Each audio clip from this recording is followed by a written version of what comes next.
آج تک اپنے کمالات بیان کرتا ہے ہمارے فائدے کے لیے، تاکہ تم شراب سے نکلو، تاکہ تم شباب سے نکلو۔ شباب سمجھتے ہو؟ شباب کا مطلب عورت، زنا، بدکاری، اس بکھیڑوں سے نکلو، اپنے رب کو پہچانو۔ اس لیے اللہ قرآن میں اپنے کمالات بیان کرتا ہے، اور ہم جب ان ملکوں میں آتے ہیں تو ہمارا تو فرض تھا میرے بھائی، ہم ان کے سامنے اللہ کا انٹروڈکشن کرواتے، اللہ کا تعارف کرواتے۔ یہاں آ کے آپ بجائے ان کو اللہ کی طرف لانے کے خود شراب کباب نشے کی طرف مائل ہونا شروع ہو جاؤ، تو آپ سے بڑا بدقسمت پھر کون ہوگا دنیا میں؟ سمجھ میں آ رہی ہے کہ نہیں آ رہی ہے؟ تو میرے بھائی، ہمیں بنایا گیا ہے، اور جو آدمی زیادہ خراب ہو نا، ہم اس کو کہتے ہیں کہ تو ٹھیک نہیں ہو سکتا، ریپیئرنگ سے ٹھیک نہیں ہوگا، تجھے کھول کے دوبارہ جوڑنا پڑے گا، تجھے کھول کے کوئی جوڑے گا دوبارہ، نئے سرے سے تیری فٹنگ ہوگی تو شاید تو انسان کا بچہ بن جائے، ریپیئرنگ سے تو ٹھیک ہونے والا نہیں ہے۔ یہ تو خیر ایک مذاق ہے، بتانے کا مقصد ہے مشکل کام خود بخود نہیں ہوتے، کوئی کرتا ہے۔ اللہ بار بار بار بار پیغمبر کے ذریعے، محمد صلی اللہ علیہ وسلم کے ذریعے، آدم علیہ السلام کے ذریعے، نوح علیہ السلام، ابراہیم علیہ السلام، موسیٰ علیہ السلام، عیسیٰ علیہ السلام، یہ سارے پیغمبر دنیا میں یہی سمجھانے کے لیے آتے رہے کہ اللہ کو پتا تھا یہ دنیا میں جانے کے بعد دنیا کی چیزوں میں گم سم ہو کے کس کو بھول جائیں گے؟ اللہ کو بھول جائیں گے۔ تو اللہ ہم سے کیا چاہتا ہے کہ مجھے یاد رکھو۔ اب ہم کہتے ہیں اے اللہ تجھے کیا ضرورت ہے؟ ایتھیسٹ ملحد لوگ بولتے ہیں اللہ کو کیا ضرورت ہے کہ ہم اللہ کو یاد رکھیں؟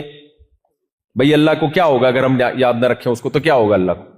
اللہ کہتے ہیں مجھے کچھ بھی نہیں ہوگا، تمہیں بہت کچھ ہو جائے گا۔ صحیح ہے نا؟ مجھے کچھ بھی نہیں ہوگا، تمہیں بہت کچھ ہو جائے گا۔ کیوں؟ ایتھیسٹ لوگ پتہ ہے کیا کہتے ہیں؟ یہ میں ایتھیسٹ کا ذکر اس لیے کرتا ہوں کہ آج نوجوانوں کے دل میں بھی یہی وسوسے ہیں، یار اللہ کو کیا ضرورت پڑی، ہم 5 ٹائم پابندی سے نماز پڑھیں، نہیں پڑھیں گے اٹھا کے جہنم میں ڈال دے گا، اللہ کو کیا ضرورت ہم اس کی عبادت کریں، ہم یہ کریں ہم وہ کریں۔ یہ سب مذہبی لوگوں کے بنائے ہوئی باتیں، اساطیر الاولین، پرانے لوگوں کے قصے ہیں۔ میرے بھائی ہمیں کچھ بھی نہیں پڑی، نہ اللہ کو پڑی ہے۔ اصل بات یہ ہے کہ اللہ کی صفات کے بارے میں ہم ان لوگوں سے نہیں پوچھیں گے جن کے پاس کوئی ہدایت نہیں ہے۔ اللہ ہم سے کیا چاہتا ہے، وہ کن چیزوں کو پسند کرتا ہے، کن چیزوں سے اللہ ناراض ہوتا ہے، یہ اللہ ہی بتائے گا نا، یہ اللہ کے علاوہ مخلوق بتائے گی؟ اللہ کو کوئی نقصان نہیں ہے ہماری نافرمانی سے، ہم فرما بردار بن جائیں، اللہ کو کوئی فائدہ نہیں ہے۔ لیکن اللہ اپنی صفات بتاتا ہے کہ لا یرضی لعبادہ الکفر، جب تم خدا کی سے بغاوت کرتے ہو، اس کی نافرمانی کرتے ہو، اس نافرمانی پہ وہ خوش نہیں ہوتا، اس نافرمانی پہ وہ ناراض ہوتا ہے، اور جب تم اس کے شکر گزار بنتے ہو تو اس پہ وہ خوش ہوتا ہے۔ یہ کیسے ممکن ہے کہ دنیا میں کوئی کسی سے خوش ہو اور انعام نہ دے، اور جب کسی سے ناراض ہو تو سزا نہ دے؟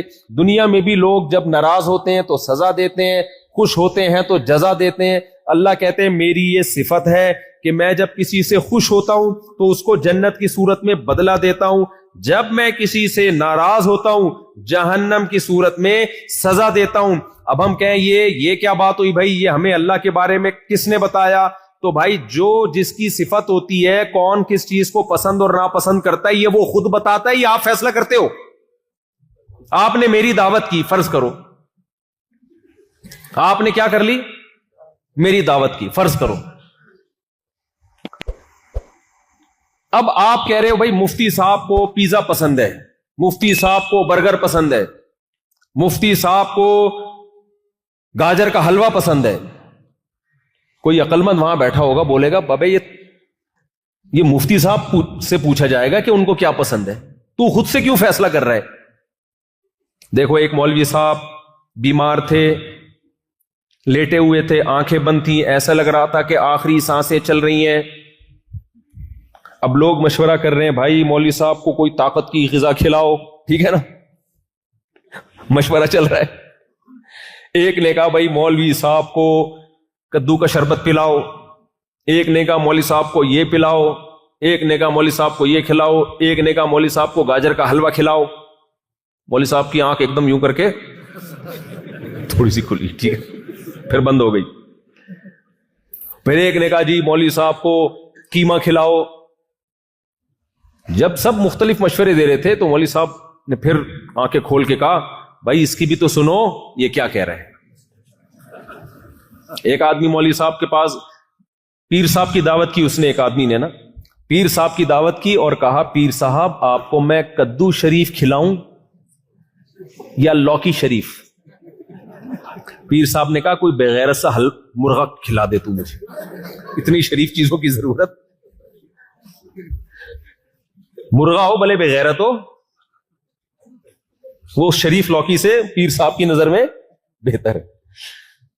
تو میرے بھائی ہم کسی کی پسند اور ناپسند کا فیصلہ خود کر سکتے ہیں کہ کس کو کیا پسند ہے بھائی, کس کو کیا پسند ہے یہ خود فیصلہ کر سکتے ہیں. بیٹا جب بڑا ہوتا ہے نا تو ابا سے کہتا ہے میں نے شادی کرنی ہے, ابا کہتے ہیں تجھے کیا ضرورت ہے, مجھے شکایت کر رہے ہوتے ہیں میرے بیٹے کو کیا ضرورت ہے ابھی شادی کی. میں کہتا ہوں یہ بیٹے سے پوچھو, مجھ سے کیوں پوچھ رہے ہو یار. ضرورت جس کو ہوتی ہے وہ بتاتا ہے نا, مجھے آ کے کہہ رہے ہو کہ میرے بیٹے کو کیا ضرورت ہے شادی کی. ابے بھائی جس کو ضرورت ہے وہ بتائے گا, اس کو ہے یا نہیں ہے اس سے پوچھو جا کے. اس سے پوچھ نہیں رہے, پوچھ اس سے رہے جس کو اس کی ضرورت کا علم نہیں ہے.